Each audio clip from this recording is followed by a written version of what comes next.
Over the past year and a half, I've read 250 self-help books.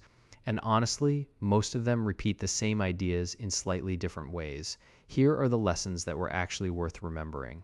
Consuming advice can become another form of procrastination. I know this because I lived inside it. Reading feels productive. Highlighting feels like progress. Watching one more video feels like preparation. Buying another notebook feels hopeful. And sometimes all of that is useful, but it can also become a soft place to hide. You learn about action instead of taking action. You collect frameworks the way other people collect souvenirs. One lesson applied for months beats hundreds of ideas politely consumed. The stack of books on my shelf did not change my life. The Tuesday where I finally used one idea did. If you leave this video with 12 ideas and 0 experiments, I have mostly entertained you. If you leave with one experiment you actually run, the books finally earn their keep.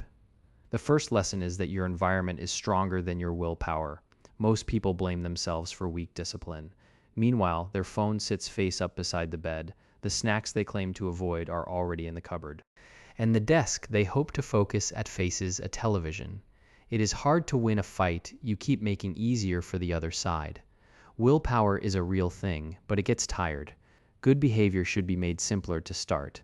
Unwanted behavior should cost a little more effort. Put the running shoes by the door, keep the charger in another room overnight.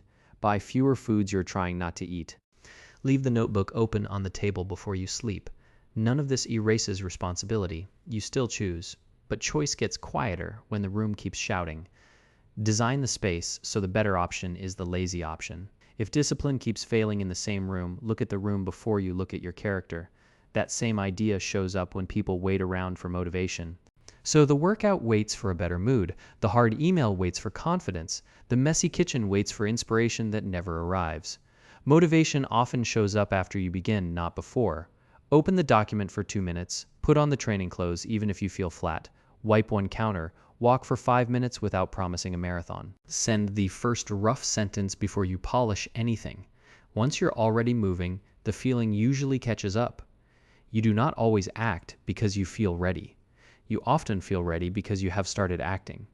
This is not a cure for deep exhaustion, depression, illness, or burnout. Those deserve rest, care, and real support. For ordinary avoidance, though, a small first step beats another round of waiting. Waiting rarely makes the task kinder. It mostly makes the story about the task louder. Begin before you feel impressive. The feeling can arrive while you're already halfway through. Once people finally start, many try to make up for lost time with intensity. They crush one huge gym session, then disappear for 2 weeks.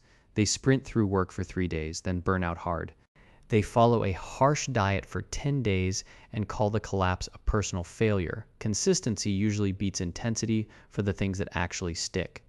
A short walk most days outweighs one heroic workout that never repeats. Finishing a little work often beats one dramatic all-nighter. 10 quiet minutes with a language app for months beats one frantic weekend of cramming. Intensity still has a place before a deadline or a race. It just cannot replace showing up again tomorrow. Do not romanticize getting 1% better every day like a math formula. Ordinary repetition is already enough for most of life. The boring version of progress is usually the one that survives. If a plan only works on your best day, it is not a plan, it is a mood. But habits only solve part of the problem if your attention is scattered.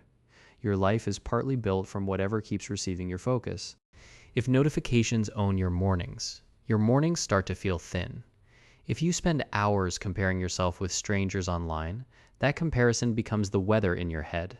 If you rehearse imaginary disasters, those disasters start living rent-free. Or you can give one hard task uninterrupted time and watch it shrink. Attention is limited. Whatever you spend it on repeatedly gains more weight in your experience. That does not mean you can simply ignore trauma, poverty, illness, or serious pressure. Some things deserve attention because they are real. The quieter claim is simpler. If you keep handing your focus to noise, noise starts writing the day. Protecting attention is less glamorous than chasing inspiration. It is also more decisive. What you repeatedly notice becomes the material your life is made from. And once your attention settles, you still have to deal with your mind. A thought can sound urgent without being true. Everyone noticed my mistake. I will definitely fail. I need to answer this right now. If I feel afraid, the situation must be dangerous. Those lines can appear in your head with the force of a command. They are not commands, they are events. You can notice a thought without obeying it. The aim is not to delete every negative idea. The aim is to create enough distance to choose what you do next.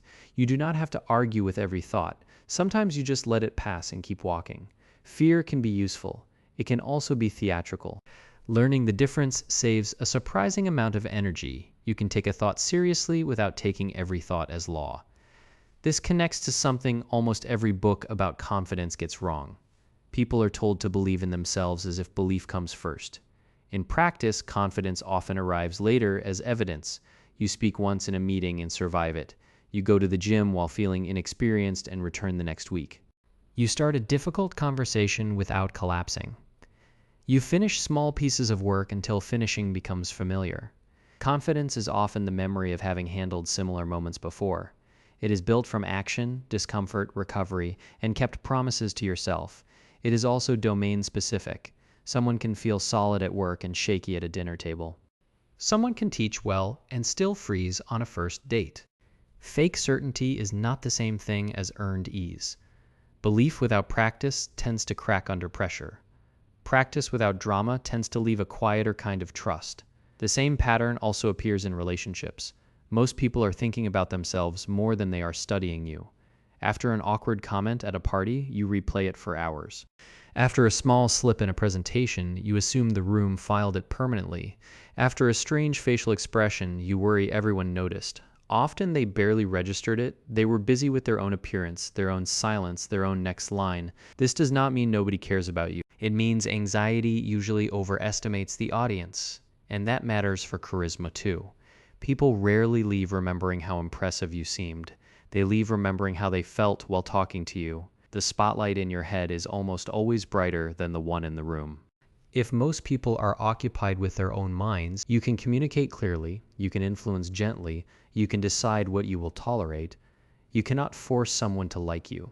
You cannot manage every opinion that forms about you. And watching a message for the perfect reply can swallow a whole evening. Other people get to have their own reactions. Detachment is not the answer either. Avoidance dressed up as wisdom still leaves you lonely. The work is simpler and harder. Say what is yours to say. Then stop living inside someone else's response. Influence ends where another person's freedom begins. That boundary is frustrating. It is also what makes relationships real instead of scripted. That leads directly into boundaries online. Boundaries sometimes get treated like an elegant way to cut people off in real life. A boundary is clearer and less dramatic. It is a statement about what you will do, accept, or join. Picture someone who always says yes to helping. They get resentful. Then they blame the other person for asking, but they never actually said no. Resentment often grows in the space where limits were never spoken. A boundary is also not a remote control for another adult. Saying they violated your boundary because they refused to change misses the point.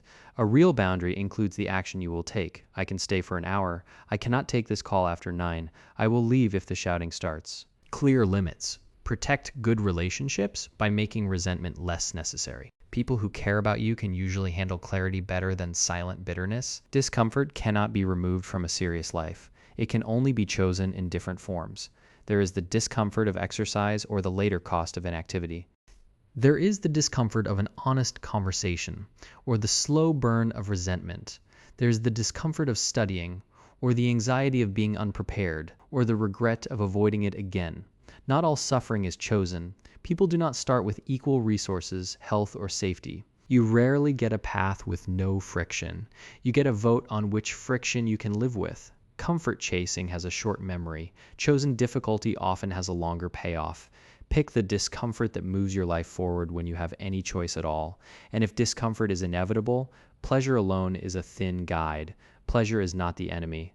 A good meal, a funny show, a soft evening on the couch can be honest goods. They just do not usually last as long as meaning does. Meaning often grows from responsibility for something beyond immediate comfort. Caring for someone, showing up for a community, finishing work that matters even when it frustrates you. Meaning can be built through commitments instead of discovered in one dramatic revelation.